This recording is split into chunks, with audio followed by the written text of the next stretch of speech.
Okay, so we've got the stage 3 kit in. Had a few bumps in the roads, a few mix-ups there.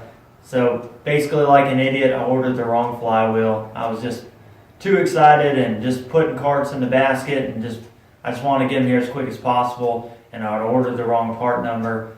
So I'm gonna have to get a new flywheel. Right now, I've got the stock flywheel on it with an 8-degree timing advance. I've actually had to go on the motor a couple times.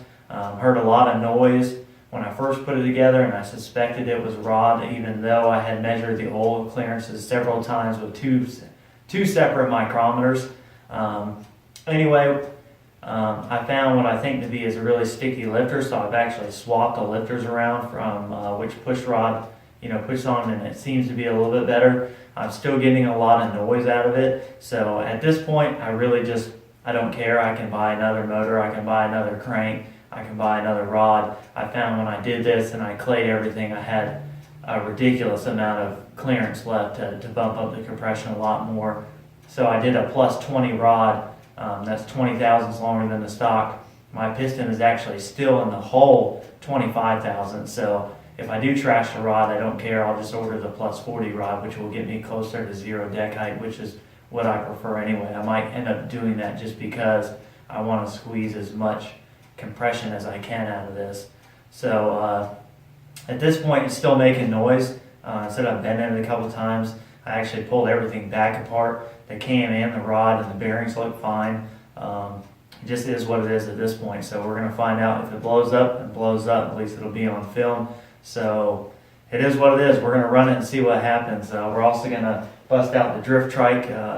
That's based on whether I get mauled or not by a connecting rod. And then hopefully the weather's nice, so I get to pull out my motorcycle a little bit later too. So thanks for watching, guys.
All right, so it made it. It actually quieted down a lot. I was waiting for it to blow up at any minute. About halfway through running it, I suddenly realized that it wasn't making a bunch of noise anymore. So that's awesome. Still a lot left to do. What we're going to do is set the engagement speed of the clutch up to a higher RPM so it takes advantage of this more upper RPM power. And I'm going to tune the low RPM side of the car. I think it has a lot left in it. So more tuning, and then we got a mini bike build coming up. That'll be really cool. Going to do like a drag mini bike build. Probably going to have it either on alcohol or methanol, just something to pull out every once in a while. So that'll be really cool, and I appreciate you guys watching. Thanks.